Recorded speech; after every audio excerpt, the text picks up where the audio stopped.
بسم اللہ الرحمن الرحیم۔ پیارے بچوں السلام علیکم، امید ہے کہ آپ سب خیریت سے ہوں گے۔ میں ہوں آپ کا معلم محمد اسامہ انس۔ بچوں آج کا ہمارا بی لفٹ ہے 50، جس کا تسلسل یقیناً آپ نے کر لیا، اور آج کا ہمارا کام لکھنے کی صلاحیت کہ نظم کے اشعار کی تشریح کر سکے۔ ٹھیک ہے، ہم نے نظم کو مکمل کیا، اب اس کی تشریح کریں گے کہ کس طرح ہم نے تشریح کرنی ہے۔ ٹھیک ہے، تو چلتے ہیں اپنے سبق کی طرف۔ تشریح کیوں کرتے ہیں، تشریح کا اصل مقصد کیا؟ سب سے پہلے ہم نے یہ دیکھنا ہے کہ ہم تشریح کیوں کرتے ہیں۔ تو اس کا جواب یہ ہے کہ شعر میں موجود پوشیدہ مفہوم کو آسانی سے اور سادہ الفاظ میں بیان کرنا تاکہ بات سب کو سمجھ آ جائے، اس وجہ سے ہم اس کی تشریح کرتے ہیں۔ مثال کے طور پہ ایک نظم ہے، اس کے اندر شاعر نے مشکل الفاظ کا استعمال کیا، عام بندہ اس کو سمجھ نہیں سکتا، نہ آپ کو پتہ ہے۔ آپ نے اب کیا کرنا ہے، اس کی تشریح کریں گے تاکہ آپ کو اس نظم، اس شعر کی بارے میں متعلق جو ہے نا وہ آگاہی ہو سکے۔ ٹھیک ہے، آپ کو پتہ چل سکے کہ شاعر کہنا کیا چاہتا ہے، اس وجہ سے ہم تشریح کو کرتے ہیں۔ ٹھیک ہے، تاکہ اس کے اندر پوشیدہ جو مفہوم، مطلب شاعر کہنے کا کہ شاعر کیا کہنا چاہتا ہے وہ ہمیں معلوم ہو جائے۔ ٹھیک ہے، شعر اور تشریح میں کیا فرق ہوتا ہے؟ شعر جو ہوتا ہے اس کے اندر مختصر الفاظ ہوتے ہیں۔ ٹھیک ہے، اس کے بعد تشریح کے اندر تفصیلی وضاحت ہوتی ہے کہ اس شعر کے اندر شاعر یہ کہتا ہے، اور جو اس کے بعد جو ہے شاعر ہمیں یہ بتلانا چاہتا ہے، اس نے یہ بات بیان کی ہے، یہ تفصیلی وضاحت ہوتی ہے۔ اور شعر کے اندر ایک شعر ہوتا ہے کہ جس طرح ایک شعر ہے، نہیں ہے نا امید اقبال اپنی کشت ویراں سے، ذرا نم ہو تو یہ مٹی بڑی زرخیز ہے ساکی۔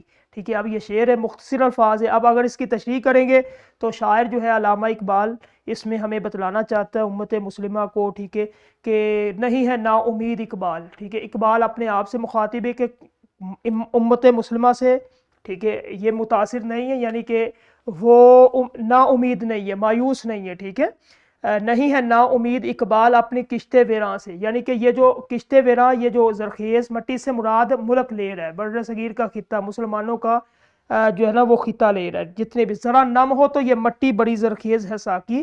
وہ کہتا ہے کہ اگر اس کے اندر بیداری آ جائے، تھوڑا اس کو جو ہے وہ حکمت دانائی اس کے اندر آ جائے، تو یہی جو خطہ، یہی لوگ جو ہے پوری دنیا کے اندر ایک انقلاب برپا کر سکتے ہیں۔ اب دیکھیں اس کے اندر تفصیلی وضاحت آ گئی۔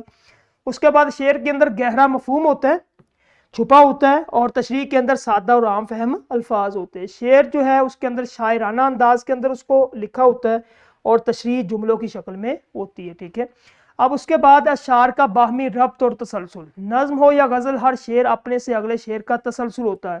جس طرح شعر شروع ہوتا ہے مطلع سے، اس کے بعد پھر مقطع تک، ہر شعر کا، ہر مصرعے کا دوسرے مصرعے کے ساتھ ایک لنک ہوتا ہے، جس کے ساتھ آگے وہ نظم یا غزل چلتی ہے۔ ٹھیک ہے، تشریح کے ذریعے ہم اشعار کو جوڑ کر شاعر کی پوری بات اور اصل مطلب بآسانی سمجھ سکتے۔ ٹھیک ہے، اب تشریح کرنے کے یہ 3 آسان مراحل ہیں۔ سب سے پہلے آپ نے اس کو غور سے پڑھنا ہے، مطالعہ کرنا ہے اس نظم کو۔ دوسرے نمبر پہ اس کے اندر جو مشکل الفاظ اس کو خط کشید کریں، اس کے معنی دیکھیں۔ تیسرے نمبر پہ ان جملوں کو ترتیب دے دے، تو یہ آپ کی تشریح بن جائے گی۔ ٹھیک ہے، پہلا مرحلہ کیا ہے کہ آپ نے اس کو مکمل پڑھنا ہے، 2-3 دفعہ دھیان سے پڑھیں تاکہ شاعر کا انداز اور اس بات کا رخ سمجھ آ سکے۔ دوسرے نمبر پہ آپ نے مشکل اور نئے خاص الفاظ کی نشاندہی کریں، ان الفاظ کے سادہ اور آسان معنی لکھ لیں۔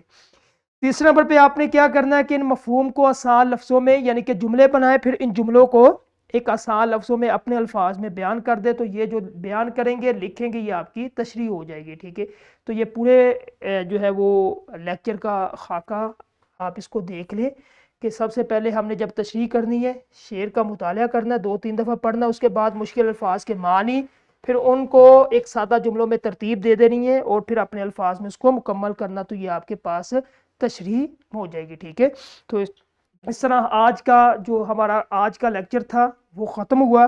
کل انشاءاللہ ایک نئے لیکچر کے ساتھ ملیں گے۔ اپنا خیال رکھیے۔ السلام علیکم۔